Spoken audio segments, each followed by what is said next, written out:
What are you wearing today? आप क्या पहने हो? ये आउटफिट मैंने खुद ही बनाया है। ইংলিশে কথা বলতে না পারলেও কান ফিল্ম ফেস্টিভ্যালে এই ন্যান্সি ত্যাগী নামের মেয়েটা পুরা হিস্ট্রি ক্রিয়েট করলো, বড় বড় ডিজাইনার আর্টিস্টদের একদম ছাপিয়ে সে টক অফ দ্য টাউনে পরিণত হয়েছে। বাট রিজনটা কি? অপরদিকে হায় হায়, এই নারী ঐশ্বর্যকে দেখে খুশিতে চিল্লাচ্ছে নাকি তার ড্রেস দেখে অবাক হয়ে চিল্লাচ্ছে, কাহিনীটা বলছি। অপরদিকে সেলিনা গোমেজ তার সেকেন্ড লুকে পুরা অন্য লেভেলের সৌন্দর্যে চলে গেল। শুধু সেলিনাই নয়, কিয়ারা আদভানিও সেকেন্ড লুকটা কিন্তু ভালোই কাঁপাচ্ছে। এছাড়া সেই ইভেন্টে আরও কয়েকজন ছিল যাদেরকে নিয়েও কথা হবে। প্রথমে সেলিনা গোমেজের কাছেই আসি।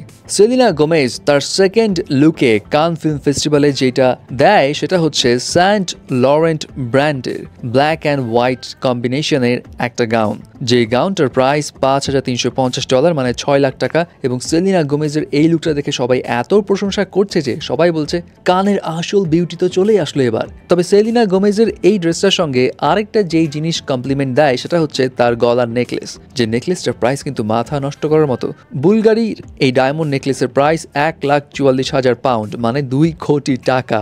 বাপরে বাপ, ভাবা যায়। তবে অনেকটা সেলিনা গোমেজের আঙ্গিকেই ড্রেস পরে কিয়ারা আদভানি তার সেকেন্ড লুকের ডিনার পার্টিতে হাজির হয়। কিয়ারা আদভানির গাউনের কালার ছিল পিঙ্ক অ্যান্ড ব্ল্যাক, এবং কিয়ারা আদভানিকে এখানে দেখতেও ভালোই গর্জিয়াস লাগছিল। এবং তার এই ড্রেসটা হচ্ছে ম্যাইসন আলাইয়া ব্র্যান্ডের, যেটার প্রাইস €3,000, মানে 3,80,000 টাকা। তবে এখানে মজার বিষয় কি জানেন? এখানে আরেকজন হাজির হয়েছিল, সেটা হচ্ছে নাগা চৈতন্যার রিমোর গার্লফ্রেন্ড সবিতা ধুলিপালা, যাকে কিনা দেখা যায় সে কান ফিল্ম ফেস্টিভ্যালে হাজির হয় পুরা অস্কারের অ্যাওয়ার্ডের গেটআপে। মানে অস্কারের অ্যাওয়ার্ড যেমন গোল্ডেন কালারের হয় না, তার এই বডি কাউন্ট ড্রেসটা ওরকমই লাগছে, এবং তাকে এই ড্রেস পরে মনে হচ্ছে অস্কারের অ্যাওয়ার্ড জলজান্তভাবে হাঁটছে, এমনটাই মনে করছে অনেকে। তবে সবিতা ধুলিপালা যেটা পরে সেটা হচ্ছে ইন্ডিয়ার একটা লোকাল ব্র্যান্ডেড ড্রেস, যেটার দাম $1,200, মানে 1,20,000 টাকার মতো। অ্যান্ড তাকে দেখতে কিন্তু খারাপ লাগছে না বস। এবার আসি কার কাছে? ঐশ্বরিয়া রায়ের কাছে।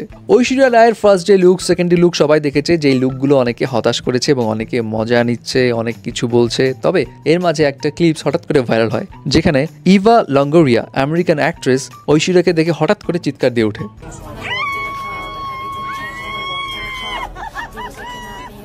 না ভাই, ঐশ্বরিয়াকে দেখে ভয় পেয়ে বা তার ড্রেস দেখে মজা নিয়ে চিৎকার দেয়নি। অ্যাকচুয়ালি ঐশ্বরিয়া এবং ইভা দুজনেই লরিয়ালের ব্র্যান্ড অ্যাম্বাসেডর, এবং ঐশ্বরিয়া যে ইভেন্টে এসছে লরিয়ালের স্পন্সরশিপে এসছে। এই কারণেই তারা দুইজন খুব ভালো বেস্ট ফ্রেন্ড, আর দুই বেস্ট ফ্রেন্ড একজন আরেকজনকে দেখে আত্মহারা হয়ে যায়। বা যাই হোক, ঐশ্বরিয়ার ড্রেসগুলো নিয়ে মজা করেন আর যাই করেন, এখন আর মজা করতে পারবেন না, কারণ কান থেকে ঐশ্বরিয়া তার মেয়েকে সঙ্গে করে নিয়ে মুম্বাইতে অলরেডি চলে আসছে। ওকে, এখন যাকে নিয়ে কথা বলার সময় আসছে ন্যান্সি ত্যাগী। এই ন্যান্সি ত্যাগী এমন একটা কাজ করলো, তার এই কাজের জন্য এই মেয়েটা সমস্ত বড় বড় আর্টিস্টদের পিছে ফেলে দিল।